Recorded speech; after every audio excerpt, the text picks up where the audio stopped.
तूने मेरी 25 वर्षों की तपस्या भंग कर दी। मैं तुझे श्राप देता हूँ कि तू लोमड़ी बन जाए। नहीं बाबा जी, मुझे माफ कर दीजिए, मुझे श्राप मत दीजिए। तुझे मेरे श्राप से कोई नहीं बचा सकता। नहीं नहीं, मुझे माफ कर दीजिए बाबा जी। अरे ये मुझे क्या हो रहा है? भैया, भैया, भैया। हंसपुर राज्य में कुंदन सिंह नाम के एक राजा राज करते थे। राजा के बेटे का नाम राजकुमार भीम सिंह था और बेटी राजकुमारी वृंदा सिंह थी। राजा अपनी दोनों संतानों से बहुत प्रेम करते थे।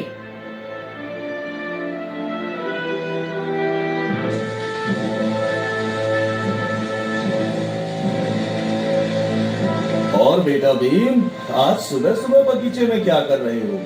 ऐसे तो आप जल्दी नहीं उठते। आज सुबह उठने का कोई विशेष कारण? नहीं पिताजी, अब मैं बड़ा हो गया हूँ और मुझे अपनी जिम्मेदारियों का एहसास है। अब से मैं रोज सुबह उठूंगा और महल के सारे कार्य देखूंगा, समझूंगा और सीखूंगा। शाबाश मेरे बेटे, मुझे तुमसे यही उम्मीद थी। जीते रहो। इतना कहकर राजा राज्य के दौरे पर जाने लगते हैं। तभी पिताजी, पिताजी, क्या मैं भी आपके साथ राज्य के दौरे पर चल सकता हूँ? हाँ हाँ, क्यों नहीं, जरूर चलो।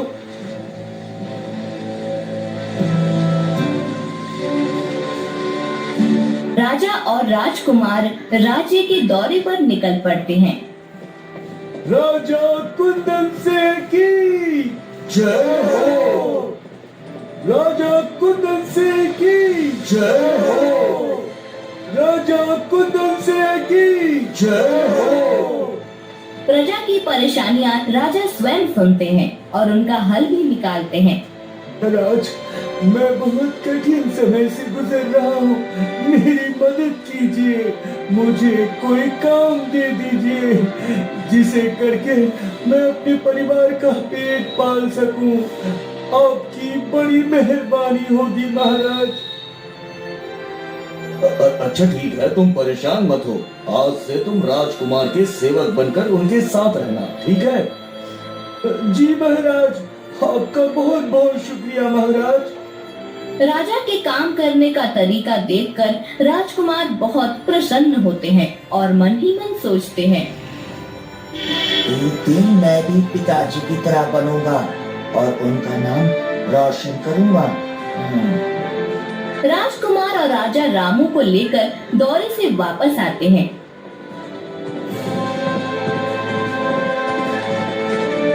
अब रामू राजकुमार के सेवक के रूप में काम करने लगता है और हर समय उनके साथ होता है।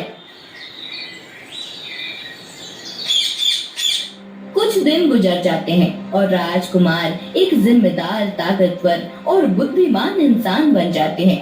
तभी एक रोज सुबह सुबह, प्रणाम पिताजी। जीते रहो मेरे बच्चे। इतने पर बगीचे में राजकुमारी वृंदा भी आ जाती है। प्रणाम पिताजी। प्रणाम भैया। खुश रहो मेरी प्यारी बेटी। मेरी प्यारी बहना आज बहुत खुश नजर आ रही है, क्या बात है? मैं तो हमेशा ही खुश रहती हूँ। ये तो अच्छी बात है। पिताजी, आज मेरा मन जंगल में शिकार खेलने को हो रहा है। आपकी आज्ञा हो तो मैं जाऊं? हाँ बेटे जाओ, पर सावधानी से शिकार करना। भैया, क्या मैं भी आपके साथ चल सकती हूँ? मुझे भी जंगल देखना है, घूमना है। पर वहाँ जंगल में खतरा है बहन। आप हो ना मेरे साथ, तो किस बात का खतरा? मुझे भी ले चलिए ना भैया, मैं महल में रह रहकर ऊब गई हूँ। ठीक है चलो, तुमसे मैं कभी जीत सका हूँ भला? बच्चों आराम से जाना और अपना ख्याल रखना। ठीक है पिताजी, आप चिंता मत कीजिए, मैं अपनी बहन का पूरा ख्याल रखूंगा। राजकुमार राजकुमारी को लेकर रामू के साथ जंगल की तरफ रवाना हो जाते हैं।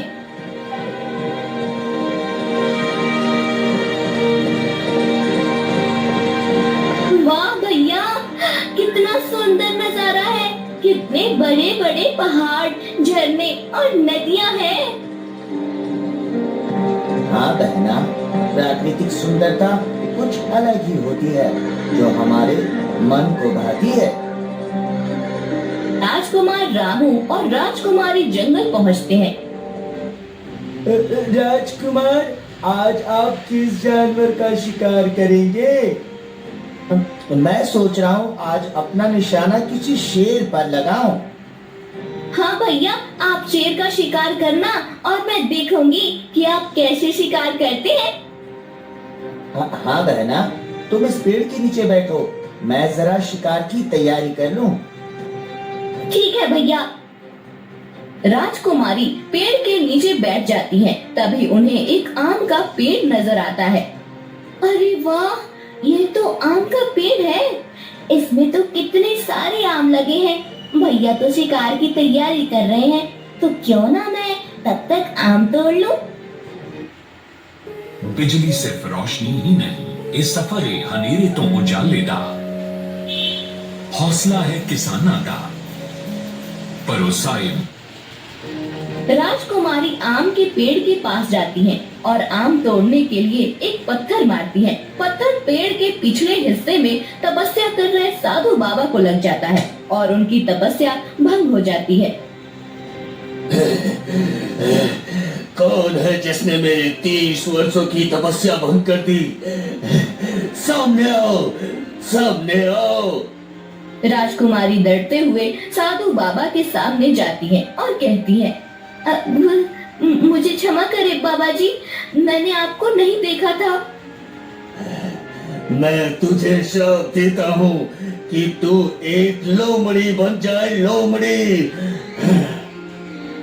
साधु बाबा राजकुमारी को श्राप दे देते हैं। इतने में राजकुमार वहाँ आ जाते हैं।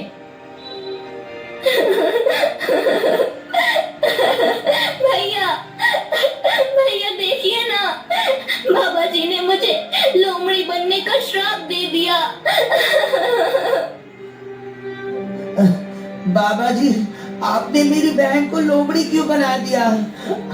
मेरी बहन से आखिर ऐसी क्या गलती हो गई जो आपने मेरी मासूम बहन को श्राप दे दिया? मैं 25 वर्षों से अपनी पत्नी को ठीक करने के लिए तपस्या कर रहा था और तुम्हारी मूर्ख बहन के कारण मेरी तपस्या बंद हो गई, इसलिए मैंने इसे लोमड़ी बनने का श्राप दे दिया। बाबा जी, मेरी बहन बहुत भोली है, वो जानबूझकर ऐसा कोई काम नहीं करेगी जिससे दूसरों को तकलीफ हो। आप कृपया करके उसे श्राप से मुक्त कर दीजिए बाबा जी। अब इसे श्राप से मुक्ति तभी मिलेगी जब तुम मेरे 3 काम करोगे। कौन से 3 काम बाबा जी, बताइए मुझे। पहला काम, तुम्हें रहस्यमय नदी का पानी लाना होगा और दूसरा काम, तुम्हें हथनी का दूध लाना होगा और फिर तीसरा काम, तुम्हें चुड़ैल का एक बाल लाना होगा, बाल। पर बाबा जी, ये सभी चीजें मुझे कहाँ मिलेगी बाबा जी? पश्चिम दिशा की ओर ये तीनों चीजें तुम्हें मिल जाएंगी, पर याद रहे ये इतना आसान काम नहीं होगा। ठीक है बाबा जी, मैं आपके ये तीनों काम करने के लिए तैयार हूँ, लेकिन आप मुझसे वादा कीजिए कि फिर आप मेरी बहन को श्राप से मुक्त कर देंगे। ठीक है, अगर तुम इन कामों में सफल हुए तो मैं तुम्हारी बहन को श्राप से मुक्त कर दूंगा।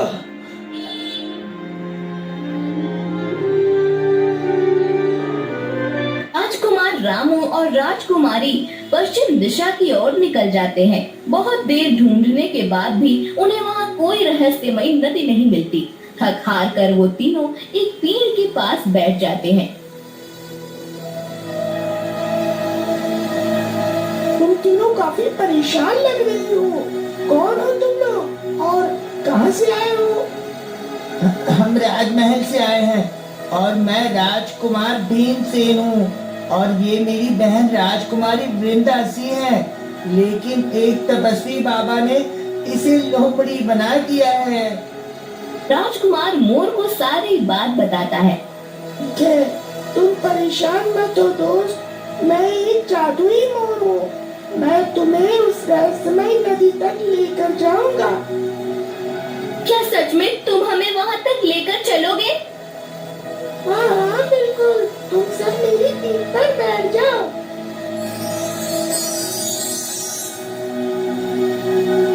वो तीनों मोर के पीठ पर बैठ जाते हैं और मोर उन्हें एक सुनसान जगह पर ले जाता है जहाँ दूर दूर तक कोई नदी नजर नहीं आती। यहाँ तो दूर दूर तक कुछ भी नहीं है। तुम तो हमें रहस्यमय नदी के पास लेकर जाने वाले थे ना। हाँ, परेशान मत हो मेरी दोस्त, मैं जैसा कहता हूँ वैसा करो। मेरी पीठ से एक सुनहरा मोर का पंख निकालो। हाँ ठीक है, ये लो निकाल दिया। अब इसे जमीन पर सहलाओ। राजकुमार जैसे ही उस सुनहरे पंख से जमीन को सहलाता है, वहाँ पर एक बहुत बड़ी चमकदार नदी बन जाती है। वाह, कितनी चमकदार नदी है। इतनी खूबसूरत नदी मैंने आज तक कहीं नहीं देखी। वाह।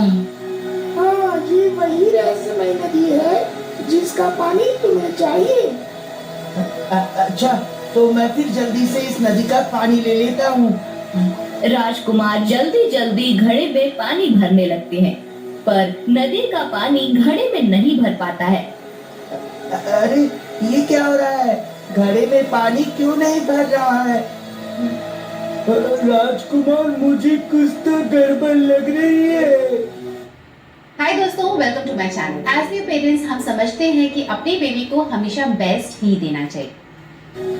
तभी अचानक रहस्यमय नदी से आवाज आती है, से पानी चाहिए तो मेरी एक इच्छा पूरी करनी होगी। क्या है तुम्हारी इच्छा?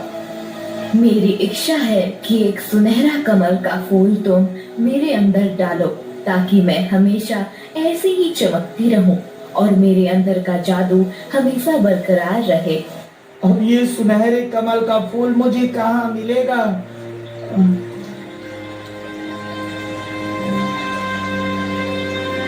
अरे राजकुमार, वो रहा सुनहरा कमल।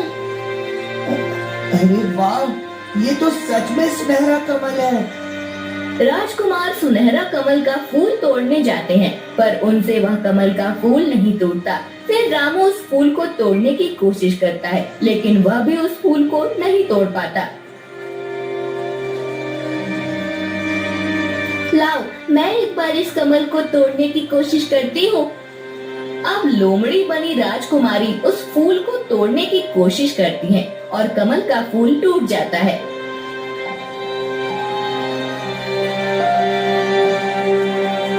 राजकुमार, आप जल्दी से आप इस फूल को रहस्यमय नदी में डाल दीजिए, क्योंकि वो नदी धीरे धीरे सूख रही है। राजकुमारी जल्दी से उस कमल के सुनहरे फूल को रहस्यमय नदी में डाल देते हैं। अब मैंने तुम्हारी इच्छा पूरी कर दी। क्या अब मैं पानी ले सकता हूँ? हाँ जरूर, अब तुम पानी भर सकते हो। अब मोर की मदद से राजकुमार, रामू और राजकुमारी एक घने जंगल में पहुँचते हैं, जहाँ उन्हें एक बोलने वाली टुनटुन हथनी मिलती है। कौन हो तुम लोग? यहाँ इस जंगल में क्या कर रहे हो? हे हथनी, मुझे आपका दूध चाहिए ताकि मैं अपनी बहन को श्राप से मुक्त कर सकूं। क्या आप मेरी मदद करेंगी? हाँ, क्यों नहीं, पर मेरी एक इच्छा है, तुम्हें उसे पूरी करनी होगी। आपकी भी इच्छा है? बताइए क्या इच्छा है, मैं पूरी करूंगा। मुझे केला खाना है और इस जंगल में दूर दूर तक कोई केले का पेड़ नहीं है। अगर तुम मुझे कहीं से केले लाकर दे दो तो मैं तुम्हें दूध दे दूंगी। केला ढूंढने की कोशिश करता हूँ, आखिर इस जंगल में मुझे केले का पेड़ कहाँ मिलेगा।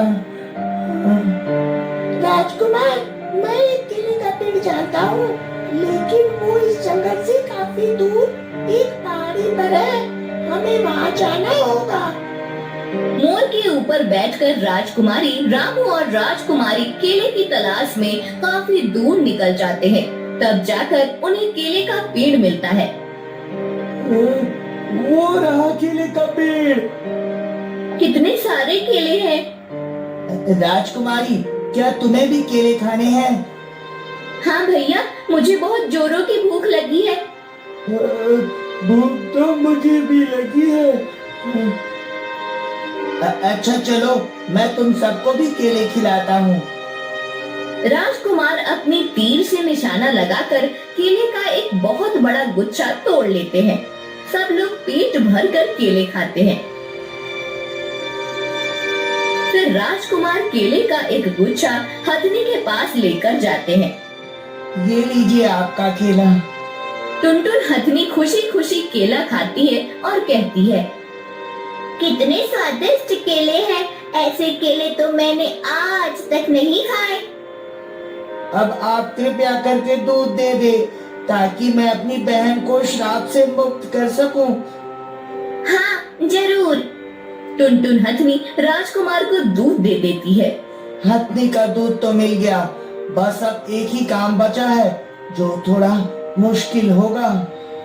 हाँ राजकुमार, उस चुड़ैल से बाल लेना आसान नहीं होगा। हाँ राजकुमार, काम तो थोड़ा मुश्किल लग रहा है। चलो देखते हैं क्या होता है।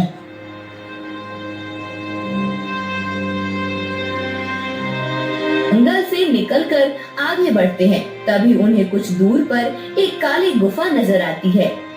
राजकुमार, देखिए वहाँ एक काली गुफा है जो दिखने में कितनी भयानक लग रही है।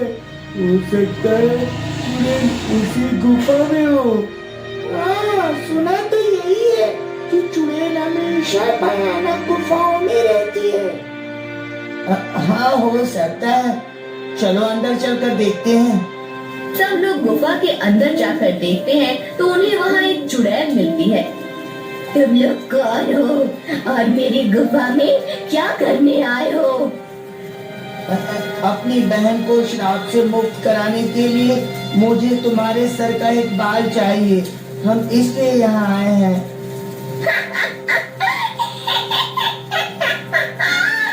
तुम्हें लगता है कि मैं तुम्हें अपने बाल दूंगी? मैं तो तुम सबका खून पीऊंगी।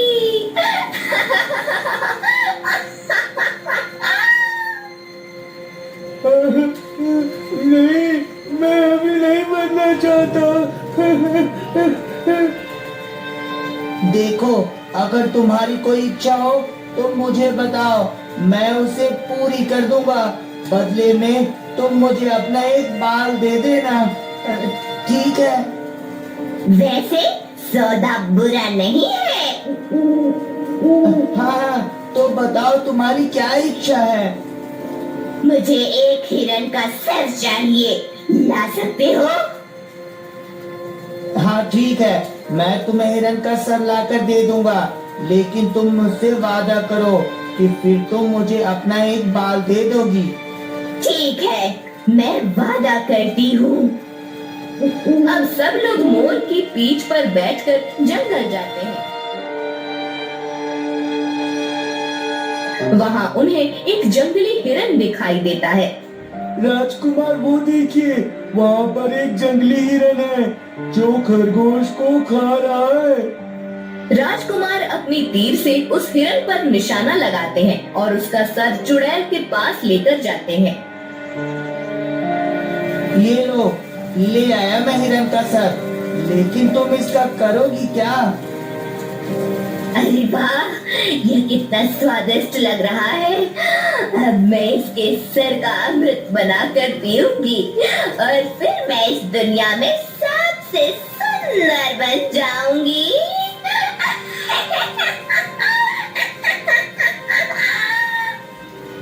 मैंने तुम्हारी इच्छा पूरी की, अब तुम अपना वादा पूरा करो, मुझे अपना एक बाल दे दो।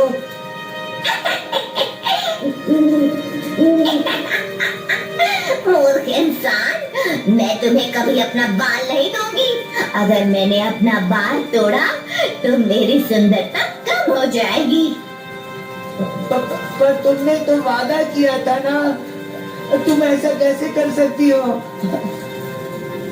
यह वादे तुम इंसानों में चलते होंगे, हम चुड़ैलों में नहीं। मैं अपने बाल तुम्हें कभी नहीं दूंगी।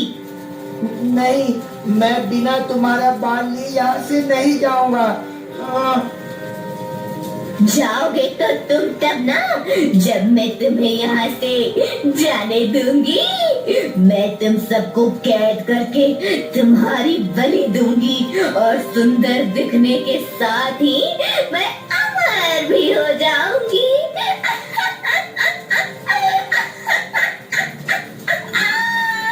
चुड़ैल सबको कैद करने के लिए अपनी जादुई छड़ी उठाती है। तभी राजकुमार अपनी तीर से चुड़ैल के दिल पर वार कर देते हैं।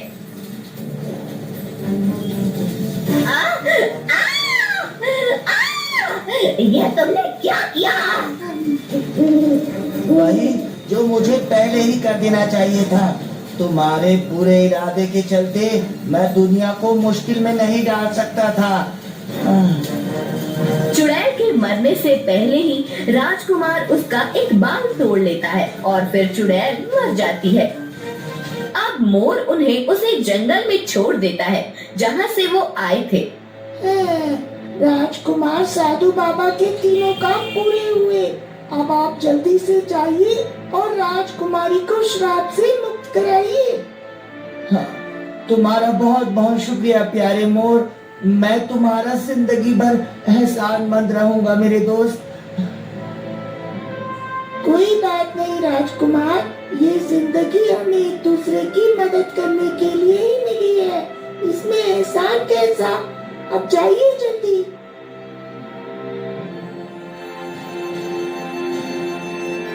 वो तीनों जल्दी से साधु बाबा के पास जाते हैं।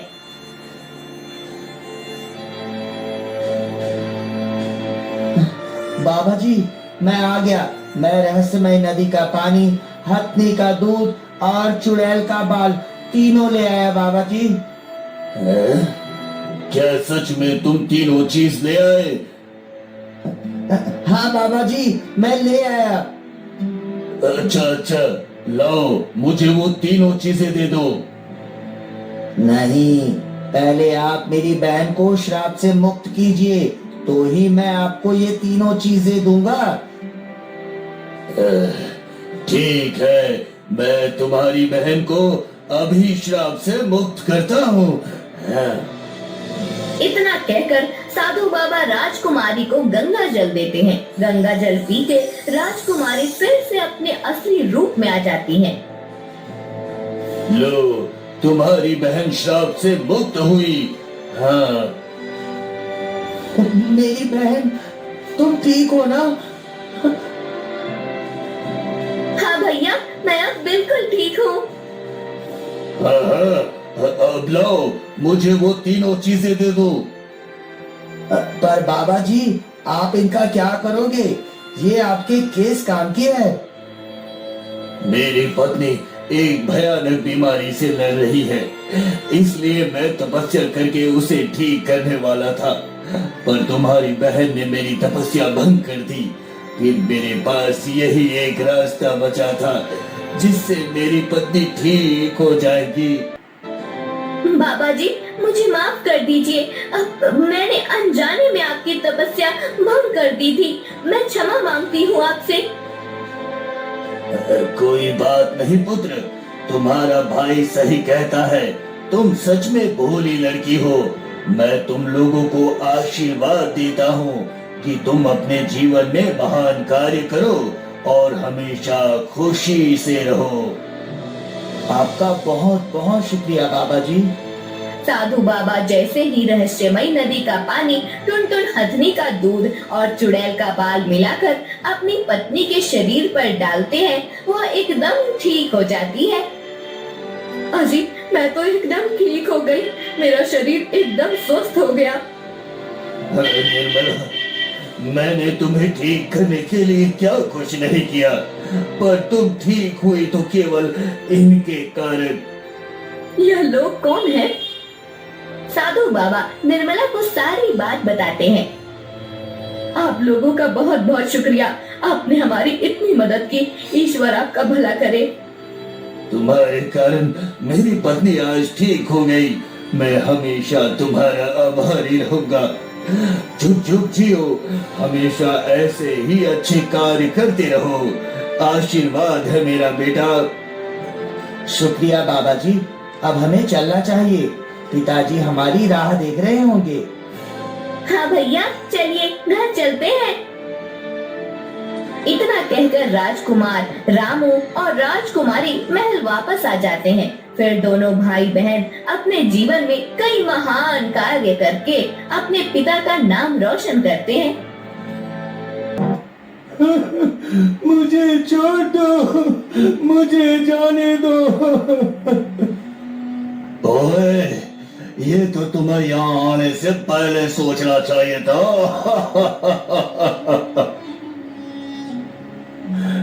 तुम मेरे साथ ऐसा नहीं कर सकते, मैं यहाँ पर सिर्फ राजकुमारी का हार लेने आया हूँ, जो तुमने उनसे लूट लिया था।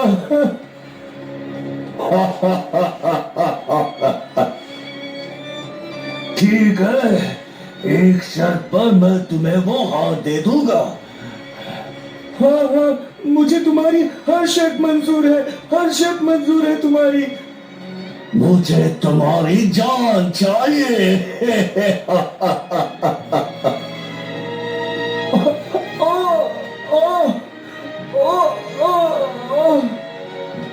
सुंदरपुर नामक राज्य में राजकुमारी अनन्या रहती थी। वह पूरे राज्य में सबसे सुंदर लड़की मानी जाती थी।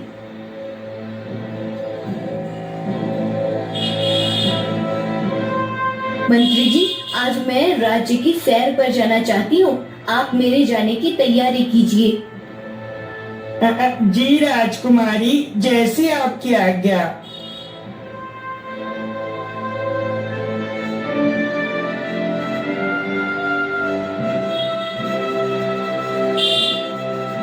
राजकुमारी कुछ देर बाद अपने कुछ सैनिकों के साथ राज्य की सैर के लिए निकल जाती है। दूसरी तरफ पहाड़ी इलाके में छुपा खतरनाक डाकू बिंदु पहाड़ी पर बैठा लोगों का इंतजार कर रहा था। बहुत समय हो गया, अभी तक राज्य का कोई भी नागरिक इस जगह से नहीं गुजरा।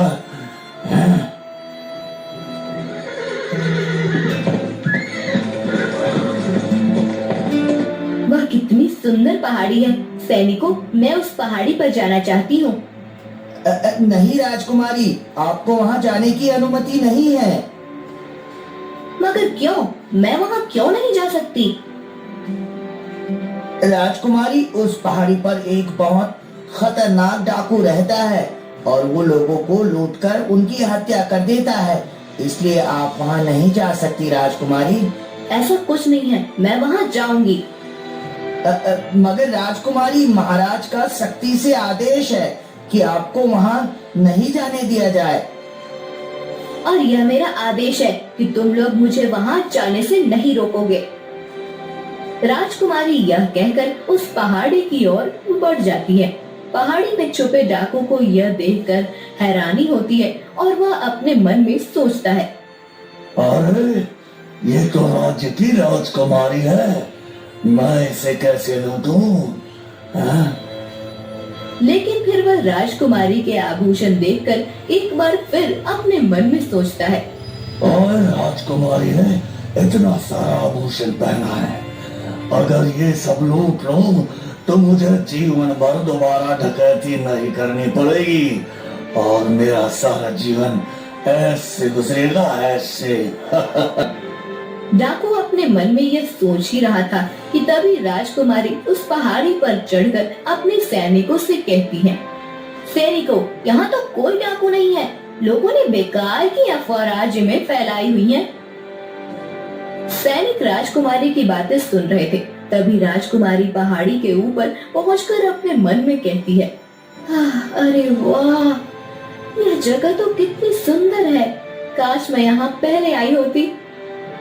राजकुमारी अपने मन में अभी यह बात सोच ही रही थी कि अचानक से वह डाकू राजकुमारी को पकड़ लेता है। छोड़ो, कौन हो तुम? छोड़ो मुझे। ओए, ये पहाड़ी मेरी है और आपने यहाँ आकर बिल्कुल अच्छा नहीं किया राजकुमारी। तुम जानते नहीं मैं कौन हूँ? मैं जानता हूँ, आप इस राज्य की एक बहुत अमीर राजकुमारी है। इसलिए अब चुपचाप आप मुझे अपने सारे आभूषण और जितना भी खजाना है मुझे दे दीजिए, वरना मैं आपको जान से मार दूंगा।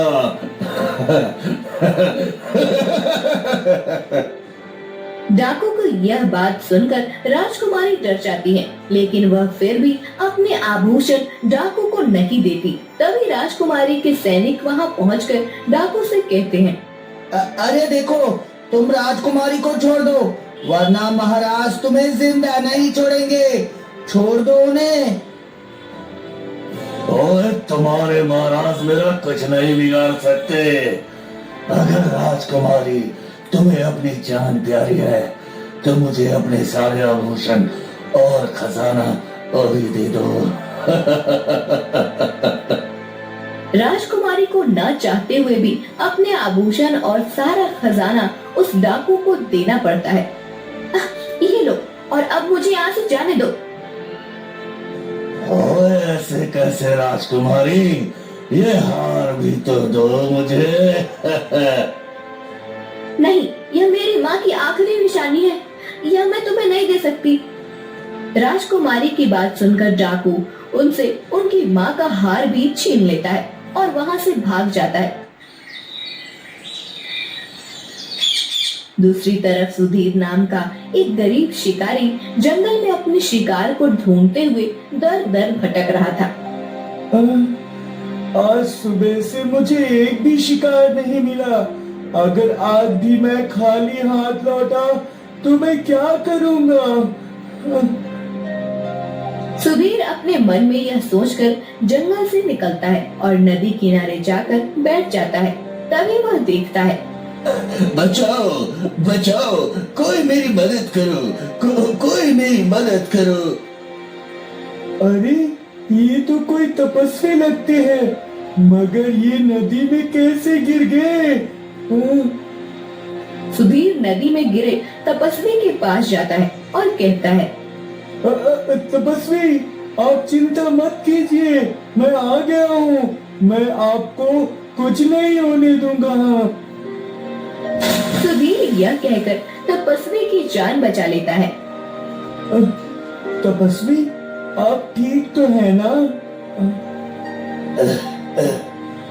पुत्र, तुम्हारा बहुत बहुत धन्यवाद। आज तुम न होते तो शायद आज मेरी धरती पर आखिरी दिन होता। पर तपस्वी, आप यहाँ इस नदी में कैसे गिर गए? पुत्र, मैं इस नदी के किनारे पानी पीने आया था, परंतु इस जगह पर फिसलन होने से मेरे पैर का संतुलन बिगड़ गया और मैं नदी में गिर गया। ओह, ये तो बहुत बुरा हुआ। मगर तपस्वी, इससे आपको कहीं चोट तो नहीं लगी ना? नहीं नहीं पुत्र, मैं ठीक हूँ। लेकिन तुम कौन हो और यहाँ क्या कर रहे हो? सुधीर तपस्वी के पूछने पर उन्हें अपने बारे में सब कुछ बताता है, जिसे सुनकर तपस्वी कहते हैं, तुम चिंता मत करो, तुम्हारी किस्मत जल्द ही बदलने वाली है। सुधीर तपस्वी की यह बात सुनकर कहता है, पर मुझे नहीं लगता कि मेरी किस्मत कभी बदलेगी। मैं एक गरीब शिकारी ही बनकर रह जाऊंगा। सुधीर, तुम मुझे अपना दाया हाथ दो, मैं इसे देखकर बताता हूँ तुम्हारी किस्मत कब बदलेगी। तपस्वी की बात मानकर सुधीर अपना दायां हाथ उन्हें दिखाता है, जिसे देखकर तपस्वी कहते हैं, ए वाह पुत्र, बहुत जल्द तुम इस राज्य की राजकुमारी से विवाह करोगे। महान तपस्वी, भला मुझ जैसे गरीब शिकारी से राज्य की इतनी बड़ी राजकुमारी क्यों विवाह करेगी? तपस्वी सुधीर की बात सुनकर चुप रहते हैं और अपनी आंखें बंद करके कुछ मंत्र पढ़ते हैं। फिर अपने हाथों को खोलकर सुधीर के सामने रखते हैं। ये क्या है तपस्वी? ये एक जादुई फल है पुत्र, तुम इसे खाने के बाद राजकुमारी के पास अपने विवाह का प्रस्ताव लेकर जाना। सुधीर तपस्वी की बात मानकर वह फल ले लेता है और फिर तपस्वी वहाँ से चले जाते हैं। दूसरी तरफ राजकुमारी अपने पिता से रोकर कहती है, पिताजी आप कुछ भी कीजिए, लेकिन मुझे मेरी माँ का वह हार चाहिए। पुत्री, मैंने राज्य के सारे सैनिकों को उस डाकू को पकड़ने के लिए लगा दिया है। जैसे ही वो डाकू हमारे हाथ लगेगा, तुम्हें तुम्हारा हार मिल जाएगा। राजा अपनी पुत्री को समझाते हैं, लेकिन राजकुमारी उनकी एक भी बात सुनने को तैयार नहीं होती।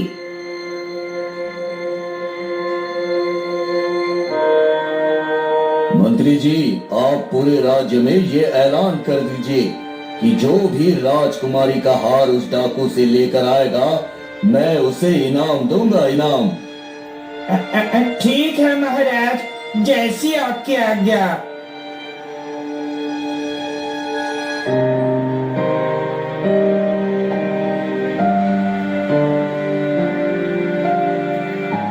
सुनो सुनो सुनो, महाराज ने ऐसा ऐलान किया है कि जो भी राजकुमारी की कीमती हार उस पहाड़ी के डाकू से लेकर आएगा, महाराज उन्हें इनाम देंगे। सुधीर ये बात सुनकर अपने मन में सोचता है, लगता है यही सही समय है राजकुमारी से मिलकर अपने विवाह का प्रस्ताव रखने का। सुधीर ये सोचकर तपस्वी का दिया हुआ फल खा लेता है और महल जाता है।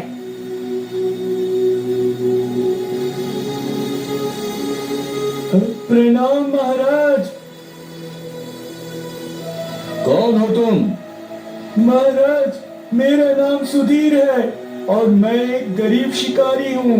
मैं यहाँ इसी राज्य में रहता हूँ। अच्छा, कहो सुधीर, तुम यहाँ किस लिए आए हो?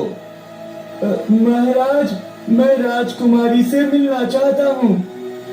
अच्छा, तुम किस लिए राजकुमारी से मिलना चाहते हो? महाराज, ये तो मैं राजकुमारी से मिलकर उन्हें ही बताऊंगा।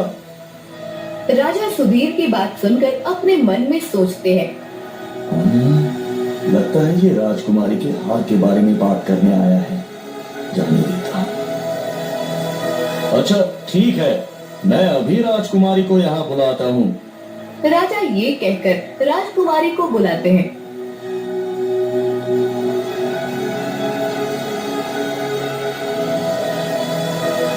जी पिताजी, आपने मुझे बुलाया? हाँ पुत्री, ये सुधीर है, ये तुमसे मिलना चाहता है। हाँ सुधीर, कहो क्या कहना है तुम्हें मुझसे? राजकुमारी, दरअसल मैं आपके पास अपने विवाह का प्रस्ताव लेकर आया हूँ। क्या मतलब? मैं समझी नहीं। मतलब ये है कि मैं आपसे विवाह करना चाहता हूँ। क्या आप मेरी जीवन संगनी बनेंगी? सुधीर की बात सुनकर राजा क्रोध से कहते हैं, तुम जानते भी हो तुम क्या कह रहे हो? तुम्हारी इतनी हिम्मत कि एक मामूली से शिकारी होकर तुम मेरी राजकुमारी पुत्री से विवाह करने की इच्छा रखो? महाराज, ये मेरी इच्छा नहीं बल्कि आपकी पुत्री का भविष्य है। तुम जानते भी हो कि तुम किससे बात कर रहे हो? मैं इस पूरे राज्य की राजकुमारी हूँ और तुम एक मामूली से शिकारी। तुम्हें लगता है तुम मेरा भविष्य हो? राजकुमारी, मैं जानता हूँ आपको मेरी बातें सुनकर बहुत हैरानी हो रही है, लेकिन मैं सच कह रहा हूँ। अच्छा, तो तुम चाहते हो कि मैं तुमसे विवाह कर लूं, लेकिन मैं तुमसे इतनी आसानी से कैसे विवाह कर लूं? पहले बताओ, तुम मेरे लिए क्या कर सकते हो?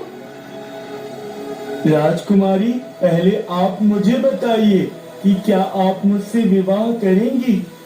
ठीक है, मैं तुमसे विवाह करने के लिए तैयार हूँ, मगर मेरी एक शर्त है। अगर तुम मेरी उस शर्त को पूरा कर दोगे तो मैं तुमसे खुशी खुशी विवाह कर लूंगी और जहाँ तुम कहोगे वहाँ तुम्हारे साथ चलूंगी। हाँ? राजकुमारी, मुझे आपकी शर्त मंजूर है। बताइए मुझे क्या करना होगा। सोच लो सुधीर, इसमें तुम्हारी जान भी जा सकती है। नहीं राजकुमारी, मैं आपकी शर्त पूरी करने के लिए तैयार हूँ। ठीक है, तो तुम्हें पहाड़ी पर जाकर उस खतरनाक डाकू से मेरा हार वापस लाना होगा। ठीक है राजकुमारी, मैं आपकी शर्त पूरी करने जा रहा हूँ।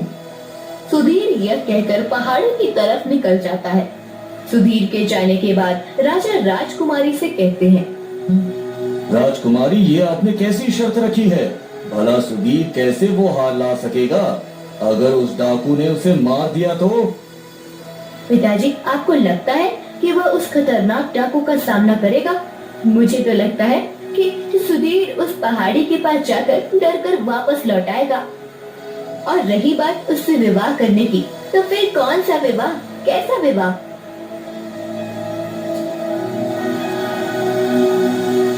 राजकुमारी यह कहकर बगीचे में चली जाती है। कुछ देर बाद सुधीर उस खतरनाक पहाड़ी की तरफ पहुंच जाता है और अपने मन में सोचता है, मुझे कुछ न कुछ करके रानी का वो हार उस डाकू से छीन कर लाना ही होगा।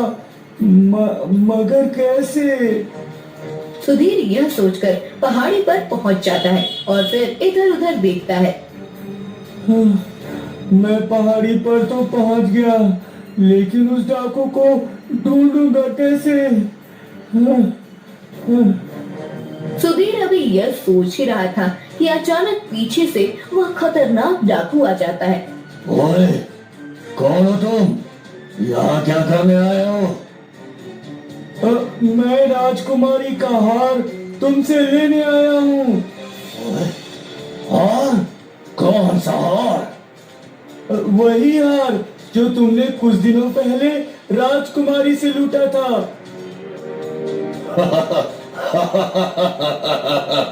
ओए, तुम सच में इतने बेवकूफ हो या मेरे सामने बन रहे हो? क्या मतलब है तुम्हारा?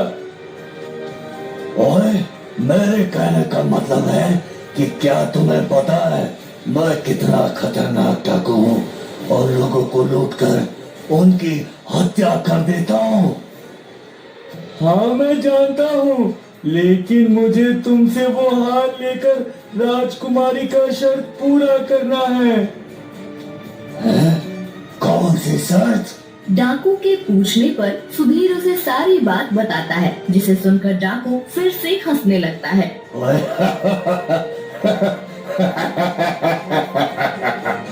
ओए सुधीर, तुम्हें लगता है राजकुमारी तुमसे सच में विवाह करेगी? हाँ, क्यों नहीं? अगर मैंने उनकी शर्त पूरी की तो वो मुझसे विवाह जरूर करेंगी। सुधीर की बात सुनकर डाकू अचानक से उसे अपने चंगुल में जकड़ लेता है और फिर अपनी भी एक शर्त रखता है। ठीक है, राजकुमारी के हार के लिए मैं तुम्हारी शर्त भी मानने को तैयार हूँ। अभी सुधीर डाकू से यह बात कर ही रहा था कि पेड़ के पीछे बैठे वही तपस्वी उन दोनों की सारी बातें सुन रहे थे। ठीक है सुधीर, फिर तुम इस हार के लिए मेरे बंदूक से गोली खाने के लिए तैयार हो?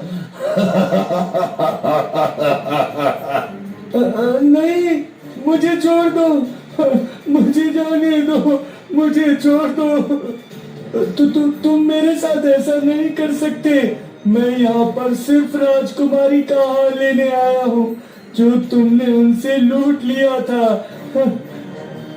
डाकू सुधीर की एक नहीं सुनता और बंदूक की सारी गोली सुधीर पर चला देता है, जिससे सुधीर एक पल में ही जमीन पर गिर जाता है। सुधीर को गिरता देख डाकू हंसते हुए खुद से कहता है, बेवकूफ गई का चला था राजकुमारी से विवाह करने और मुझसे ये कीमती हार लेने। अभी डाकू सुधीर को देखकर हंसी रहा था कि तभी अचानक सुधीर दोबारा से पहले जैसा होकर उसके सामने खड़ा हो जाता है। अरे तुम जिंदा कैसे हुए? मैंने तुम्हें मार दिया था तो, लो मैंने तुम्हारी शर्त पूरी की, अब तुम मुझे राजकुमारी का हार वापस करो। सुधीर ये कहकर वह हार उस डाकू से छीन लेता है। तभी वह डाकू क्रोध में आ जाता है और उसे मारने के लिए फिर से उसकी तरफ बढ़ता है। इतने में अचानक वही तपस्वी वहां आ जाते हैं। मूर्ख, ये तेरे वार से नहीं मरने वाला।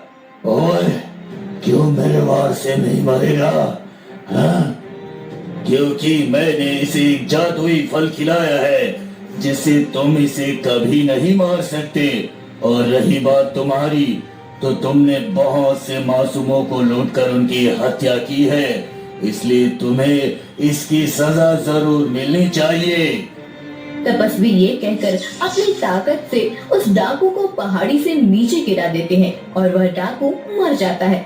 सुधीर ये सब देखकर तपस्वी से कहता है, तपस्वी, आपने मेरी मदद की, आपका बहुत बहुत धन्यवाद तपस्वी। इसमें धन्यवाद की क्या बात है पुत्र? उस दिन तुमने मेरी जान बचाई थी, आज मैंने तुम्हारी। इंसान एक दूसरे की मदद करने के लिए ही तो बना है। अब जाओ, जल्दी से ये हार राजकुमारी को दे दो।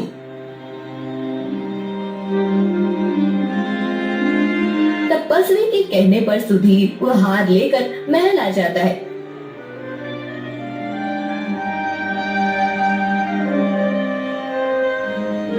राजकुमारी, ये लीजिए आपका हार। सुधीर के हाथ में अपनी माँ का कीमती हार देखकर राजकुमारी बहुत खुश होती है और कहती है, यह हार तुमने कैसे उस डाकू से लिया? राजकुमारी के पूछने पर सुधीर सारी बात उन्हें बताता है, जिसे सुनकर राजकुमारी कहती है, मुझे नहीं लगा था तुम अपनी जान की परवाह किए बगैर मेरी ये शर्त पूरी करोगे। आज मैं बहुत खुश हूँ और अब मैं खुद तुमसे विवाह करना चाहती हूँ। राजकुमारी खुशी खुशी सुधीर से विवाह कर लेती है।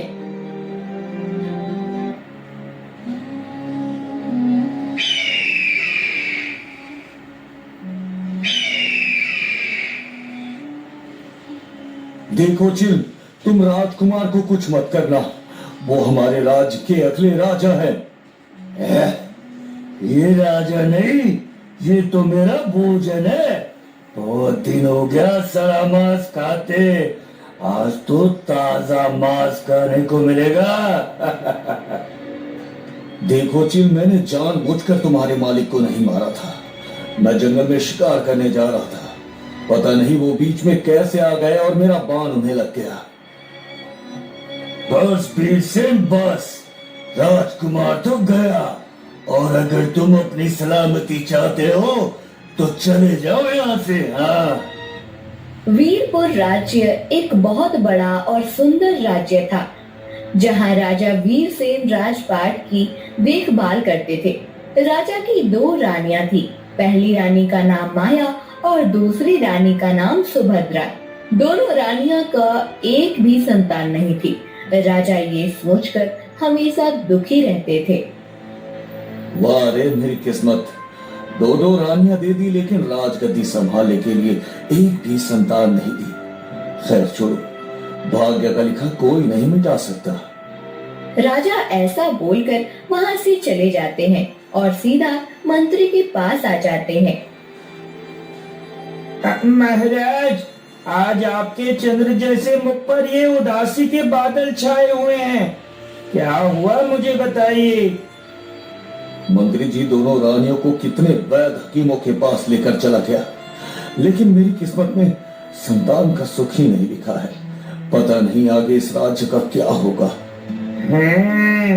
वीरसेन, मैं यही तो चाहता हूँ कि आपकी कोई संतान न हो और राजगद्दी तो मेरा बेटा कर्ण ही संभालेगा। महाराज, आप चिंता न करें, आपको संतान का सुख जरूर प्राप्त होगा। हम तो यही दुआ करते हैं। मंत्री जी, अगर आपकी ये बात सच हो गई तो मैं आपके पूरे परिवार को सोने चांदी हीरे मोतियों से नहला दूंगा और आधा राज्य आपके नाम कर दूंगा। मूर्ख राजा, आधा राज्य नहीं, मैं तो पूरा राज्य हड़पने की फितरत पे हूँ।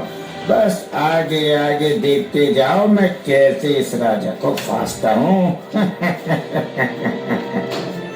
मंत्री जी, आज हमारा मन व्याकुल हो रहा है। चलो हम जंगल में शिकार करके आते हैं।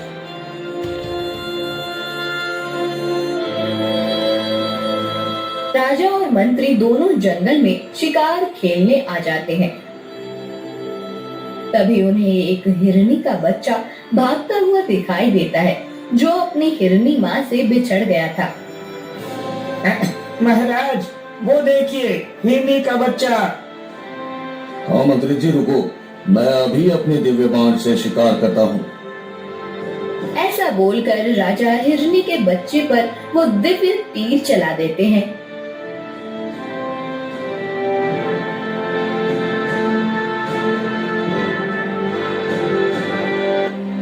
पता नहीं मेरा छुटकू कहाँ पर होगा। वो खेलते खेलते मेरे से बिछड़ गया। अब मैं उसे कहाँ पर ढूंढूं? ऐसा बोलकर हिरनी घने जंगल में चली जाती है।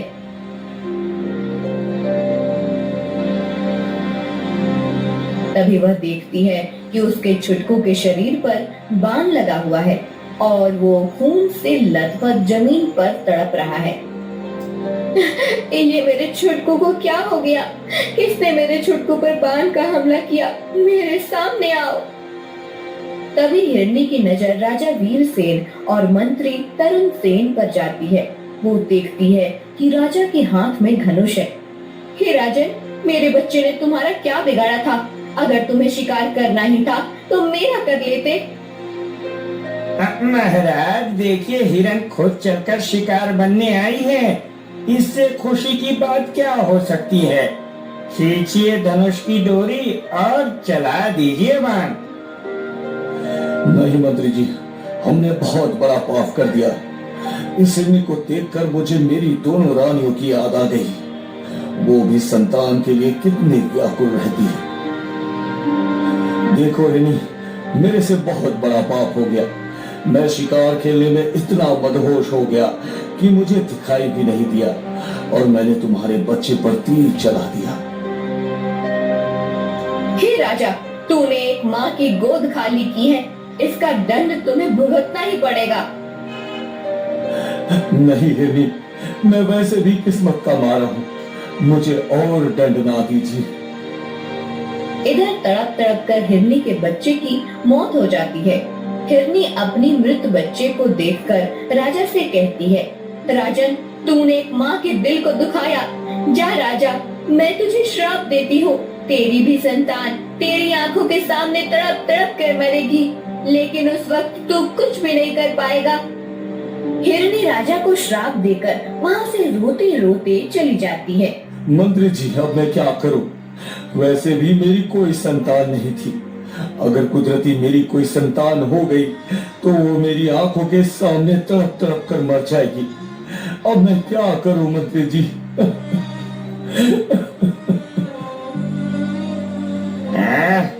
अरे छोड़िए ना महाराज, ये हिरनी कुछ भी बोलकर चली गई और आप इसकी बातों को दिल पर ले लिए। हाँ? नहीं मंत्री जी, मैंने एक माँ की गोद सुनी की है और एक माँ का श्राप 7 जन्म तक पीछा नहीं छोड़ता है। महाराज, मुझे लगता है कि आप काफी ज्यादा डरे हुए हो। चलो हम थोड़ा जंगल के अंदर घूम कर आते हैं ताकि आपका मन शांत हो। ऐसा बोलकर मंत्री राजा को घने जंगल के अंदर लेकर चला जाता है। बस एक बार मौका मिल जाए फिर इस वीर सिंह को पहाड़ से धक्का मारकर मृत्यु लोक पहुंचा दूंगा और महल जाकर रानियों से बोल दूंगा कि राजा शिकार करते करते खुद शेर का शिकार हो गए और फिर मेरा बेटा राजगद्दी संभालेगा। हाँ। वो दोनों जंगल से काफी ज्यादा दूर एक पहाड़ी पर आ जाते हैं। तभी उन्हें दूर से आवाज सुनाई देती है। ओम नमः शिवाय, ओम नमः शिवाय, ओम नमः शिवाय, ओम नमः शिवाय, ओम नमः शिवाय। राजा और मंत्री दोनों उस आवाज की ओर जाने लगते हैं। तभी वो देखते हैं कि एक साधु महाराज पत्थर पर बैठकर तपस्या कर रहे हैं। तभी अचानक एक सांप साधु बाबा के पास आ जाता है। वो सांप जैसे ही साधु को डंक मारने वाला ही होता है, तभी राजा उस सांप पर बाण से हमला कर देते हैं।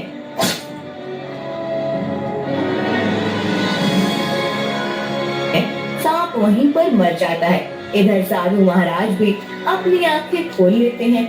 वो सांप को मरा हुआ देखकर राजा से कहते हैं, हे राजन, कौन हो तुम?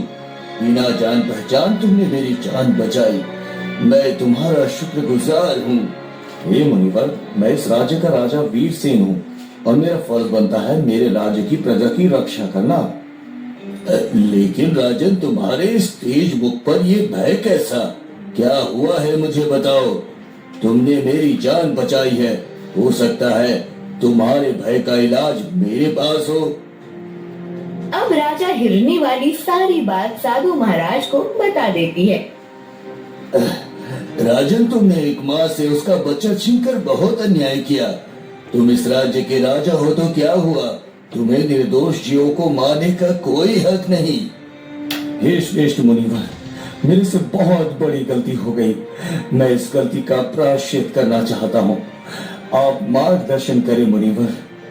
हे राजन, इस श्राप का तोड़ तो वो हिरनी ही बता सकती है। तुम उस पीड़ित हिरनी के पास जाओ। लेकिन साधु महाराज, मैं उस हिरनी को कहाँ ढूंढूं? ये जंगल तो काफी बड़ा है। हे राजन, तुम इस जंगल की पश्चिम दिशा में जाओ। वहाँ तुम्हें एक बहुत बड़ी गुफा दिखाई देगी। उस गुफा के बाहर से 3 बार आवाज लगाना, मृगराज, मृगराज, मृगराज। राजा और मंत्री दोनों जंगल के पश्चिमी दिशा की ओर निकल जाते हैं।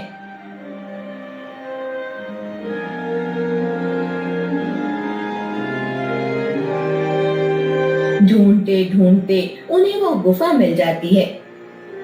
मृगराज, मृगराज, मृगराज। तभी अचानक गुफा के अंदर से एक बहुत बड़ा सफेद खरगोश बाहर निकल कर आता है। तुमने मुझे पुकारा, बताइए मैं आपकी क्या मदद कर सकता हूँ? राजा खरगोश की बात सुनकर सारी आप बीती घटना बता देते हैं। वो हिरनी मेरी दोस्त है। तुमने उसके बच्चे का शिकार करके उसके साथ बहुत बुरा किया, लेकिन कोई बात नहीं। इंसान को एक बार भूल की माफी जरूर मिलती है। मृगराज, आप ही हो जो मेरी मदद कर सकते हो। मुझे बताइए कि वो हिरनी कहाँ पर रहती है। मैं अपनी गलती का प्रायश्चित करना चाहता हूँ। अरे ये क्या हुआ? अगर ये खरगोश उस हिरनी का पता बता देगा तो मेरी सारी योजना पर पानी मिल जाएगा। मुझे कुछ करना होगा।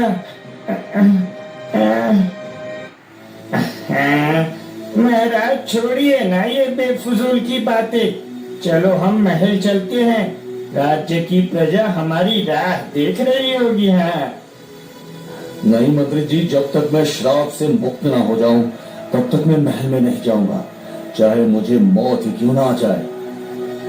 हे प्रजाजनक, इस जंगल के पूर्वी छोर पर एक नदी बहती है। उस नदी के तट पर आपको वो हिरनी मिल जाएगी। अति शीघ्र वहाँ जाइए।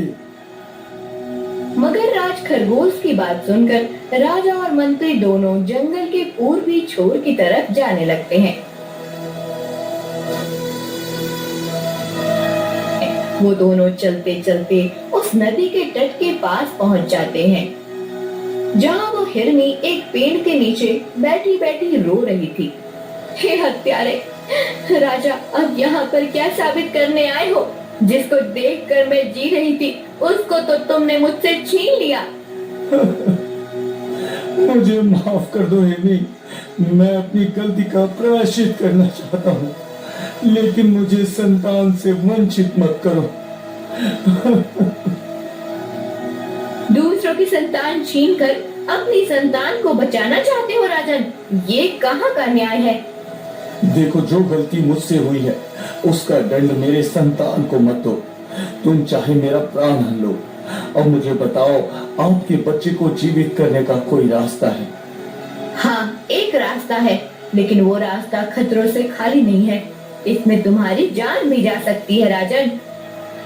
मैं हर खतरा सह लूंगा, लेकिन आप मुझे वो रास्ता बताओ जिससे आपके छुटकू को पुनः जीवन दान मिल सके। तो सुनो राजा, यहाँ से कुछ ही दूरी पर एक काली गुफा है। उस गुफा में एक बहुत ही भयानक डायन रहती है। वो डायन मेरे दोस्त मिट्ठू तोते को एक पिंजरे में कैद करके रखी है। लेकिन वो डायन ने तुम्हारे दोस्त मिट्ठू तोते को कैद करके क्यों रखा है?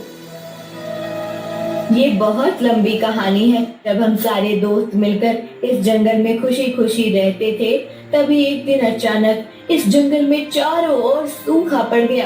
पेड़ सूखने लगे, छोटे छोटे जीव पानी के बिना मरने लगे। हिरनी बहन, कुछ करो, ये जंगल तो पूरा सूख गया है और हमारे साथी भी धीरे धीरे खत्म हो रहे हैं। पर मैं क्या करूं मिट्टू? मेरे खुद के बच्चे प्यासे बैठे हुए हैं। लेकिन हमें कुछ ना कुछ तो करना ही होगा, वरना ये जंगल कब्रिस्तान बन जाएगा। एक जगह बैठे रहने से कुछ नहीं होगा मित्रों। चलो चलते हैं, कोई ना कोई रास्ता तो जरूर मिलेगा। हाँ,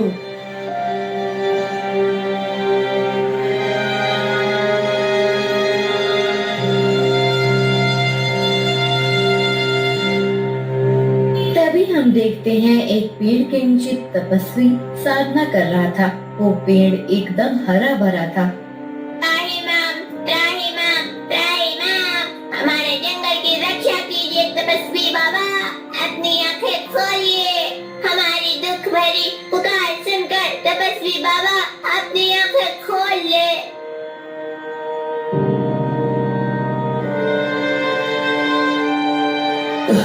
बताओ, क्या चिल्ला रहे हो? क्या हुआ तुम्हारे साथ? तपस्वी जी, हमारे जंगल की रक्षा करो। वहाँ चारों ओर अकाल छा गया है। पेड़ पौधे जीव जंतु सब धीरे धीरे नष्ट होते जा रहे हैं।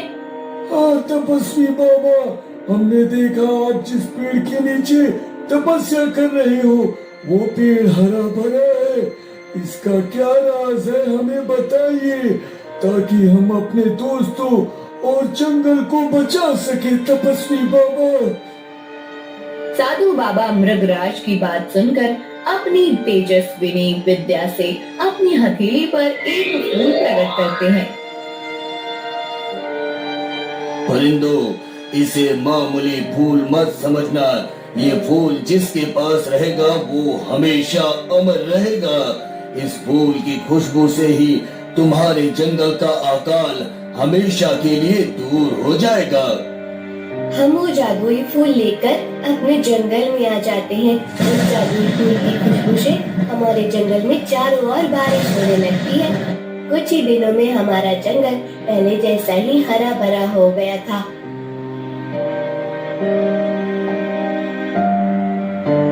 एक दिन एक डायन को पता चल जाता है कि हमारे पास जादुई फूल है।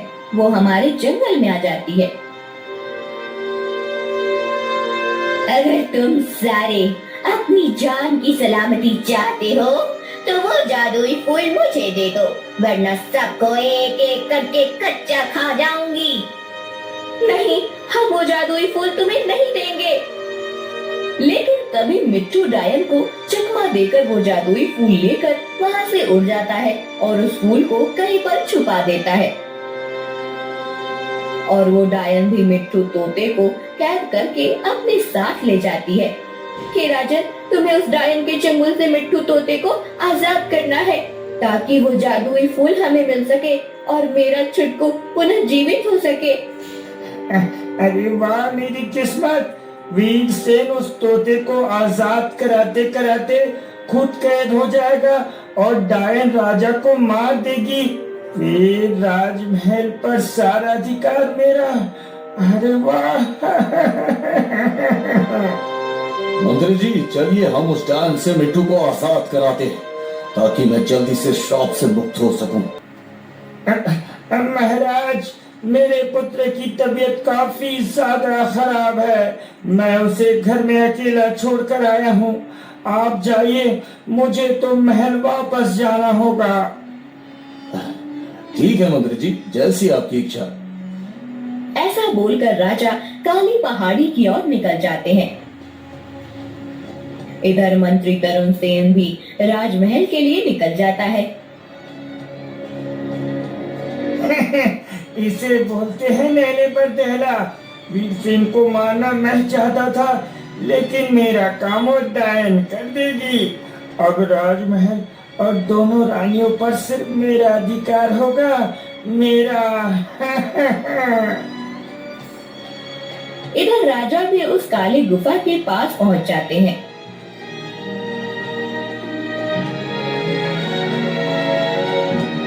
चाहे कुछ भी हो जाए, मुझे आज मिट्टू तोते को आजाद कराना ही होगा, वरना मैं पूरी उम्र निसंतान ही रहूंगा। ऐसा बोलकर राजा उस काली गुफा के अंदर चले जाते हैं। राजा अंदर जाकर देखते हैं कि वो डायन तप कर रही है। तभी राजा की नजर मिट्टू तोते पर जाती है। राजा छुपकर मिट्टू तोते के पास जाते हैं। अरे तुम कौन हो और यहाँ पर क्यों आए हो? मिट्टू, मैं इस राज्य का राजा वीरसेन हूँ और तुम्हें इस कैद से बाहर निकालने आया हूँ। लेकिन आप मुझे आजाद क्यों करना चाहते हैं? राजा मिट्टू की बात सुनकर पूरी घटना बता देते हैं, जिससे सुनकर मिट्टू काफी ज्यादा दुखी हो जाता है। लेकिन मुझे आजाद करने से पहले इस डायन को मारना होगा, क्योंकि इसने मुझे तंत्र विद्या से बांध कर रखा है। मैं इस डायन से मुकाबला नहीं कर सकता। अगर मैं उसके पास गया तो वो मुझे कैद कर लेगी। राजन, आपको इस डायन की जादुई छड़ी को तोड़ना है। ये अपने आप जलकर भस्म हो जाएगी। राजा मिट्टू तोते की बात सुनकर वो छड़ी उठा लेते हैं। तभी उस डायन को पता चल जाता है। देखो, मैं तुम्हें कुछ नहीं करूंगी, तुम मेरी छड़ी मुझे वापस कर दो। नहीं महाराज, ये छड़ी उस डायन को वापस मत देना, वरना ये आपको भी कैद कर लेगी। आप जल्दी से इस छड़ी को तोड़ दीजिए। देखो, तुम इस मूर्ख तोते की बातों में मत आना, जल्दी वो छड़ी मुझे दो। राजा वीरसेन जल्दी ही उस डायन की छड़ी को तोड़ देते हैं। छड़ी तोड़ते ही डायन उसी जगह जलकर भस्म हो जाती है। डायन की भस्म होते ही मिट्टू तोता भी आजाद हो जाता है। आनंद, आज आपने मेरी जान बचाकर मुझ पर बहुत बड़ा उपकार किए हो। भगवान आपका भला करे। मिट्टू, ये तो मेरा फर्ज था। चलो जल्दी अब हम हिरणी के पास चलते हैं। राजा और मिट्टू तोता उस काली गुफा से चले जाते हैं।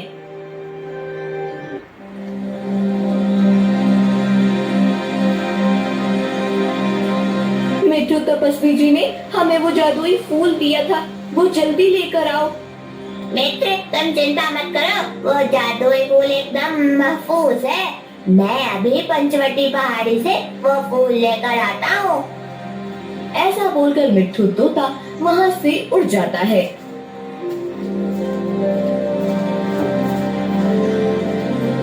और कुछ ही देर में वो जादुई फूल लेकर वहाँ पर आ जाता है।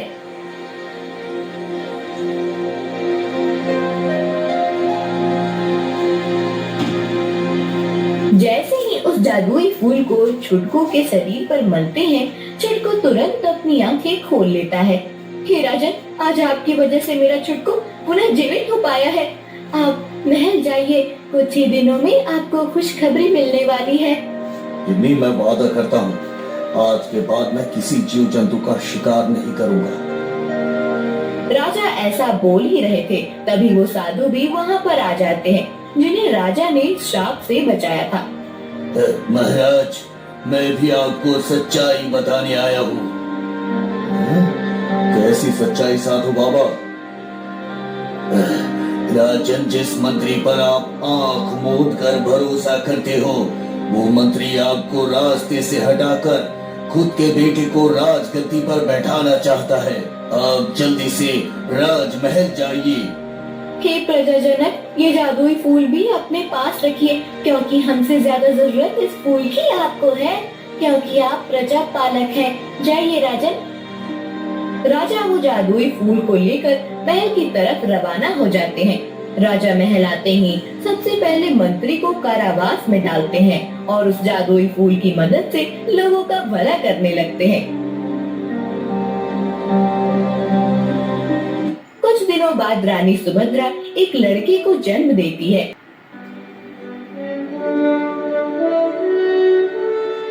महाराज की जय हो। महाराज, रानी सुभद्रा ने लड़के को जन्म दिया है। राजा ये सुनकर फूले नहीं समाते हैं।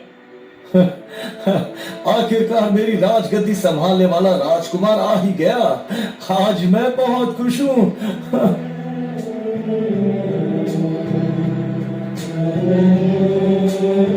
ऐसा बोलकर राजा जल्दी रानी सुभद्रा के पास में आते हैं और वो जैसे ही राजकुमार को गोद में उठाते हैं, तभी एक उड़ता हुआ चील राजकुमार को अपने पंजों में पकड़कर वहाँ से उड़ जाता है। राजा उस चील का पीछा करने लगते हैं, लेकिन वो चील राजकुमार को लेकर आसमान में उड़े ही जा रहा था।